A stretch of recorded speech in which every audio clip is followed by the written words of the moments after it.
Assalamualaikum warahmatullahi wabarakatuh.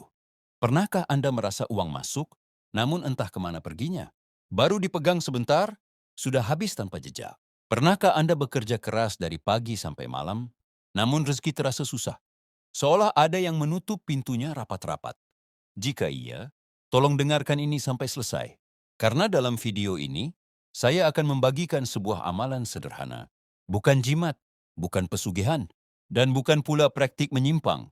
Hanya 7 butir beras dan satu surah pembuka Al-Quran. Namun jangan remehkan, amalan inilah yang mengubah nasib Anda ke depannya, insya Allah. Sebelum kita membahas lebih jauh tentang sebuah amalan yang mampu mengubah keadaan finansial Anda, mari sejenak kita tundukkan kepala, merendah di hadapan Sang Pemilik seluruh rezeki. Kita ketuk pintu langit dengan doa penuh harap. Ya Allah, Ya Razzaq, Ya Fattah. Wahai Zat yang maha memberi dan maha membukakan jalan. Jika rezeki kami masih berada di langit, maka turunkanlah.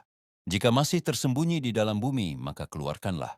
Jika terasa sulit, maka mudahkanlah. Dan jika tidak halal, maka sucikanlah. Sebagai bentuk kesungguhan niat Anda untuk mengubah keadaan mulai hari ini, silakan tekan tombol suka sebagai sedekah jariah termudah. Lalu tuliskan hajat terbesar Anda di kolom komentar dengan diawali kata qabiltu ijazah, agar kita dapat saling mengaminkan doa dalam majelis daring yang penuh keberkahan ini. Sahabatku yang dimuliakan Allah, mari kita renungkan sejenak hakikat rezeki yang seringkali keliru kita pahami. Selama ini pandangan manusia terlalu terpesona oleh angka. Kita mengira kekayaan diukur dari banyaknya nol di rekening bank. Kita menganggap kebahagiaan terletak pada tebalnya dompet. Padahal para ulama arif dan kekasih Allah mengajarkan bahwa rezeki bukan soal jumlah, melainkan soal keberkahan. Bukan kuantitas tetapi kualitas. Betapa banyak orang bergaji besar, namun hidupnya penuh kegelisahan. Keluarganya tidak harmonis, dan hartanya habis untuk biaya rumah sakit atau permasalahan hukum. Sebaliknya, ada pula mereka yang penghasilannya sederhana, namun wajahnya teduh dan penuh senyum. Istrinya pandai bersyukur dan merasa cukup. Anak-anaknya sehat dan berakhlak baik, serta makanan selalu tersedia di meja makan. Inilah yang disebut dengan rezeki yang diberkahi. Rezeki yang di dalamnya ada campur tangan dan ridha Allah, sehingga yang sedikit terasa cukup untuk banyak kebutuhan. Lalu muncul pertanyaan besar, bagaimana cara mengundang keberkahan itu agar masuk dan menetap di dalam dompet kita? Bagaimana menjadikan uang kecil memiliki daya hidup dan memanggil rezeki lainnya untuk datang? Jawaban dari kegelisahan ini ternyata tersimpan dalam sebuah warisan ilmu hikmah lama. Ilmu yang diijazahkan oleh seorang ulama karismatik dari Tanah Jawa. Beliau adalah KH Ahmad Fauzan Arifin, yang akrab disapa Mbah Fauzan dari wilayah Jombang. Seorang kiai sepuh yang sangat dihormati karena kesederhanaannya. Namun dikenal memiliki kejernihan batin dan kewaskitaan yang mendalam. Ijazah serta amalan beliau banyak dicari karena kemanfaatannya yang telah terbukti atas izin Allah. Salah satu rahasia besar yang beliau wariskan untuk menarik keberkahan rezeki adalah menggunakan media yang sangat sederhana. Benda yang setiap hari hadir di rumah kita, yaitu beras. Mengapa harus beras? Dan mengapa jumlahnya 7 butir? Ini bukan angka sembarangan, dan bukan pula benda biasa, melainkan simbol doa yang syarat makna, selaras dengan hukum alam dan isyarat dalam Al-Quran. Sebuah kisah nyata yang begitu menyentuh hati pernah dialami oleh seorang lelaki bernama Pak Rahman. Pak Rahman adalah pedagang sembako kecil di sudut kampung, dengan usaha yang hidup segan mati tak mau. Setiap pagi ia membuka tokonya dengan segenggam harapan, meski hatinya sering diliputi cemas. Namun hari demi hari berlalu dengan keadaan yang sama. Pembeli nyaris tak ada, rak-rak toko dipenuhi barang yang berdebu. Modal terhenti, dan utang kepada pemasok terus menumpuk tanpa ampun. Titik terendah hidupnya datang ketika sang istri jatuh sakit dan membutuhkan biaya pengobatan. Sementara laci kasirnya kosong tak bersisa. Saat itu Pak Rahman merasa hidupnya benar-benar gelap. Ia mulai mempertanyakan keadilan Tuhan. Hatinya diliputi kecewa, lelah, dan putus asa. Dalam kekalutan batin itu, terlintas pesan almarhum ayahnya dahulu. Jika hidup terasa buntu, datangilah orang-orang saleh dan mintalah nasihat mereka. Dengan sisa keberanian, Pak Rahman pun memberanikan diri sowan ke kediaman seorang ulama sepuh bernama Mbah Fauzan. Dengan hati gemetar, Pak Rahman duduk di hadapan sang kiai. Ia menumpahkan semua beban yang selama ini dipendam. Air matanya jatuh ketika ia menceritakan betapa sulitnya mencari nafkah halal di zaman sekarang. Ia mengaku sering dilanda iri, melihat orang lain hidup santai namun rezekinya berlimpah. Sementara dirinya yang bekerja keras justru terjerat kesulitan. Mbah Fauzan mendengarkan dengan penuh kasih. Wajahnya teduh, senyum lembut tak pernah lepas dari raut mukanya yang bersinar ketenangan. Setelah Pak Rahman selesai bercerita, sang kiai tidak memberinya uang.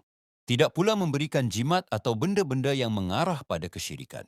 Beliau hanya berkata pelan namun menusuk ke relung hati. Anakku, rezekimu bukan kurang, tetapi wadahnya bocor.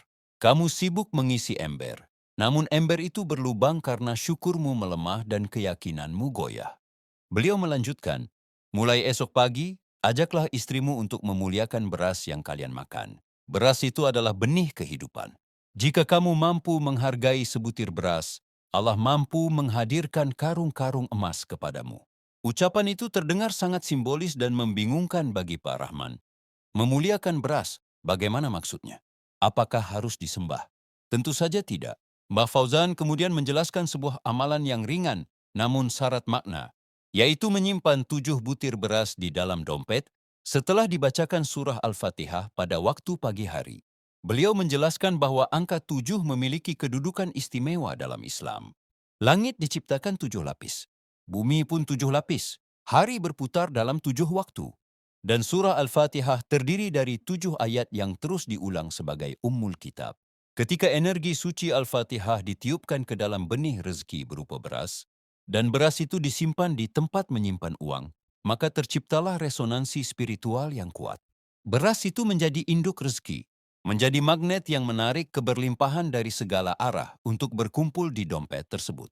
Logika spiritual ini sejalan dengan firman Allah dalam surah Al-Baqarah ayat 261, yang menggambarkan bahwa satu benih akan tumbuh menjadi 7 butir, dan setiap butir berisi 100 biji. Allah melipat gandakan rezeki bagi siapa yang Dia kehendaki. Perhatikan bagaimana Allah menggunakan perumpamaan biji-bijian untuk menggambarkan pelipat gandaan rezeki. Mbah Fauzan mengajarkan agar ayat ini dipraktikkan secara lahir dan batin. 7 butir beras adalah simbol dari 7 bulir yang dijanjikan Allah, yang masing-masing akan berkembang menjadi ratusan bahkan ribuan kebaikan. Mungkin Anda bertanya-tanya, apakah ini sihir? Jawabannya, sama sekali bukan. Ini adalah tafaul, yaitu menaruh harapan baik kepada Allah melalui simbol-simbol alam ciptaannya. Sebagaimana Rasulullah menyukai hal-hal manis sebagai lambang manisnya iman. Beras adalah simbol kenyang, simbol kemakmuran, dan simbol kecukupan. Ketika simbol kecukupan ini dipadukan dengan Al-Fatihah, yang merupakan kunci pembuka segala pintu, maka yang tertutup akan terbuka, yang tersendat akan dilancarkan, dan yang sedikit akan dilipat gandakan.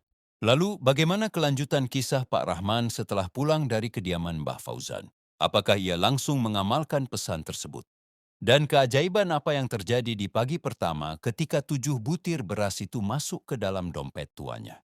Kisah perubahan hidup ini akan membuat dada Anda bergetar dan mata Anda berkaca-kaca. Sebab ada peristiwa di luar nalar yang terjadi tak lama setelah amalan ini dilakukan.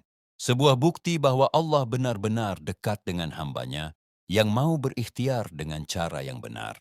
Sepulang dari kediaman Mbah Fauzan, Pak Rahman merasakan ketenangan yang belum pernah ia rasakan sebelumnya. Walau dompetnya masih kosong, hatinya terasa penuh. Malam itu, di bawah cahaya lampu rumah yang redup, ia menceritakan seluruh nasihat sang kiai kepada istrinya. Awalnya sang istri terdiam, ada keraguan di wajahnya. Wajar saja, karena logika sulit menerima bagaimana 7 butir beras dapat mengatasi utang yang menumpuk. Namun melihat sorot mata suaminya yang yakin dan bersinar, hatinya pun luluh. Ia mengangguk perlahan, menyetujui untuk mencoba ikhtiar langit ini bersama-sama. Karena mereka sadar, ikhtiar bumi seolah telah tertutup bagi mereka. Fajar pun menyingsing. Azan subuh berkumandang memecah keheningan pagi. Pak Rahman dan istrinya bangun lebih awal. Mereka berwudu, membiarkan air dingin membersihkan wajah yang lelah, mensucikan diri dari hadas dan rasa putus asa. Setelah sholat subuh berjamaah, saat langit masih kebiruan dan pintu rezeki dibuka, Pak Rahman memulai amalan yang diijazahkan. Ia menuju dapur, mengambil beras yang tersisa sedikit. Dengan tangan bergetar, ia memilih 7 butir beras terbaik, utuh, putih, sempurna. Ia duduk bersila di atas sajadah menghadap kiblat, meletakkan 7 butir beras di telapak tangan. Baginya, itu bukan lagi makanan, melainkan makhluk Allah yang bertasbih. Dalam keheningan pagi, ia membaca surah Al-Fatihah. Ayat demi ayat dilafalkan perlahan, penuh penghayatan. Saat sampai pada kalimat, Iyyaka na'budu wa iyyaka nasta'in, air matanya jatuh. Ia mengakui kelemahannya dan berserah sepenuhnya kepada Allah yang Maha Kaya. Surah itu dibaca 7 kali. 1 ayat, 1 niat. 1 butir, 1 harapan. Setelah selesai, ia meniupkan napas lembut ke arah beras. Membayangkan cahaya Al-Fatihah meresap ke dalamnya. Dengan menyebut nama Allah, 7 butir beras itu ia masukkan ke dalam dompetnya. Disimpan di bagian terdalam. Saat dompet itu ditutup, ia merasakan kehangatan yang aneh. Dompet yang dulu terasa kosong, kini seolah berisi keyakinan. Ada energi percaya diri yang mengalir. Ia merasa siap menjemput rezeki Allah dengan hati yang baru dan semangat yang besar. Sahabatku yang senantiasa berada dalam rahmat Allah, sejenak mari kita tinggalkan alur kisah Pak Rahman. Sebentar, mengapa harus 7 butir beras? Dan mengapa harus surah Al-Fatihah? Ketahuilah, angka 7 adalah angka kunci dalam tatanan penciptaan alam semesta. Allah menciptakan 7 lapis langit dan 7 lapis bumi. Dalam ibadah haji, kita bertawaf mengelilingi Ka'bah sebanyak 7 kali. Kita juga melakukan sa'i antara Safa dan Marwah sebanyak 7 kali. Angka 7 melambangkan kesempurnaan siklus serta perlindungan yang berlapis-lapis dari Allah. Ketika kita menggunakan 7 butir beras, yang dibacakan 7 kali surah Al-Fatihah, hakikatnya kita sedang menyelaraskan frekuensi rezeki kita dengan frekuensi putaran alam semesta. Kita sedang memutar kunci rahasia untuk membuka pintu-pintu langit yang selama ini tertutup. Adapun beras memiliki filosofi yang sangat dalam sebagai induk rezeki masyarakat Nusantara. Beras adalah sumber energi kehidupan. Dalam kajian metafisika, benda-benda berupa biji-bijian memiliki kemampuan menyimpan dan merekam energi doa, lebih kuat dibandingkan benda cair atau logam. Ketika beras diisi dengan energi Al-Fatihah, yang merupakan induk dari seluruh doa, maka beras tersebut berubah fungsi menjadi semacam baterai spiritual. Jika baterai spiritual ini diletakkan di dalam dompet, ia akan memancarkan gelombang energi positif yang menarik rezeki untuk datang. Ini bukan ilmu magis. Ini adalah sunatullah. Hukum Allah tentang tarik-menarik energi. Uang adalah energi, dan energi akan berkumpul dengan energi yang sefrekuensi dengannya. Dompet yang memancarkan frekuensi syukur, kecukupan, dan keyakinan akan menarik uang halal dan berkah untuk masuk ke dalamnya. Kini kita kembali pada kisah Pak Rahman. Pagi itu ia membuka toko kelontongnya seperti biasa. Namun ada sesuatu yang berbeda. Auranya berubah. Wajah yang biasanya murung, kini tampak cerah dan ringan. Senyumnya mudah mengembang. Ia menyapa siapapun yang melintas dengan ramah, tanpa peduli mereka membeli atau tidak. Dan Masya Allah, keajaiban mulai terjadi di jam pertama. Seorang tetangga yang sudah lama tak berbelanja, tiba-tiba datang tergesa-gesa. Pak Rahman, saya mau beli beras 2 karung, minyak goreng 5 karton, dan gula 10 kilo. Tolong nanti diantar ke rumah ya. Saya mau ada acara syukuran mendadak. Sambil berbicara, ia langsung menyerahkan uang tunai dalam lembaran merah yang masih kaku dan wangi. Pak Rahman terdiam, tangannya bergetar saat menerima uang itu. Itulah transaksi terbesar yang ia alami di pagi hari dalam setahun terakhir. Biasanya, untuk mencapai omzet sebesar itu, ia harus menunggu sampai malam. Itu pun kalau tokonya ramai. Belum sempat ia menarik napas panjang, datang pembeli kedua, lalu ketiga, lalu berikutnya, toko yang biasanya sepi, hari itu berubah ramai seperti pasar Kliwon. Seolah-olah langkah kaki orang-orang digiring menuju tokonya. Padahal di sekitar sana, ada toko lain yang lebih besar. Barang-barang yang lama menumpuk berdebu di gudang, hari itu habis terjual. Pak Rahman sampai kewalahan dan harus menelepon distributor untuk menambah stok di siang hari. Namun keajaiban terbesar bukan hanya pada ramainya pembeli. Keajaiban itu justru dialami oleh sang istri. Pagi itu, Pak Rahman hanya memberi uang belanja sebesar Rp50.000. Jumlah yang sangat pas-pasan. Istrinya pergi ke pasar dengan niat hanya membeli sayur dan tempe. Namun aneh, setiap kali membayar, uang di dompetnya terasa tidak cepat habis. Eda bisa membeli ayam, membeli buah untuk anak-anak, bahkan masih bisa menyisihkan uang. Secara hitungan logika, uang itu seharusnya sudah lenyap. Sesampainya di rumah, ia menata belanjaan dengan wajah bingung bercampur haru. Pak, ini rasanya aneh sekali. Belanja tadi banyak, tapi uangnya kok terasa awet. Cukup buat makan enak satu keluarga sampai besok, ucapnya dengan mata berkaca-kaca.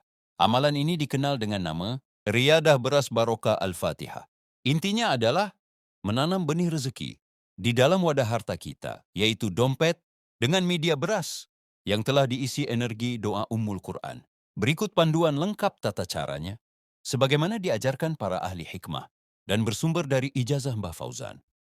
Perhatikan baik-baik. Langkah pertama, pemilihan benih terbaik. Bangunlah setelah sholat subuh, sebelum matahari terbit.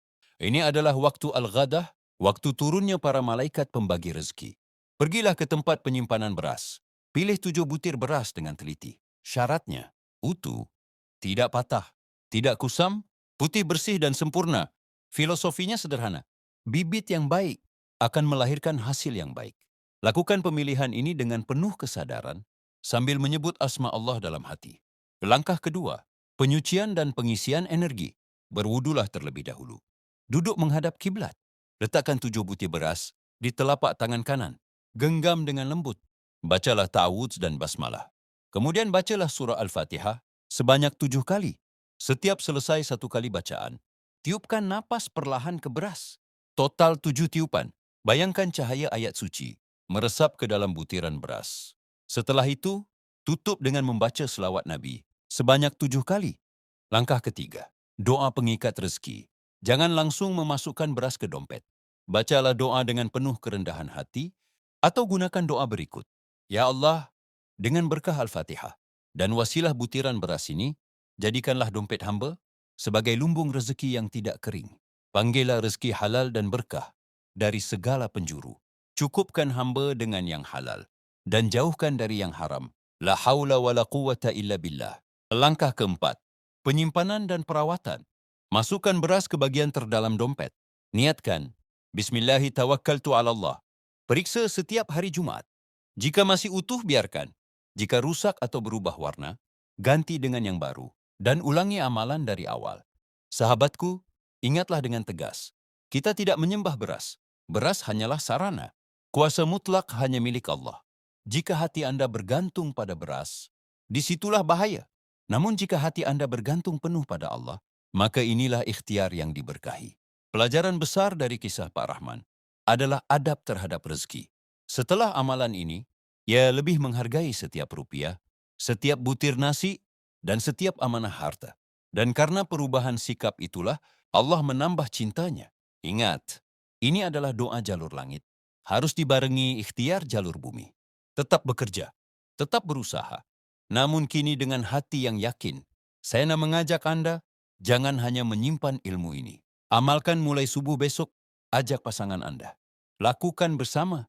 Insya Allah, dalam waktu singkat, Anda akan merasakan perubahan. Sebagai penutup, saya selaku pemilik channel Alhamdulillah Berkah mengijazahkan amalan ini kepada Anda semua. Maharnya bukan uang. Maharnya adalah niat baik. Tekan tombol suka, bagikan kebaikan ini, dan tuliskan akad penerimaan di kolom komentar. Semoga Allah meluaskan rezeki Anda, menenangkan hati Anda, dan memberkahi setiap langkah hidup Anda.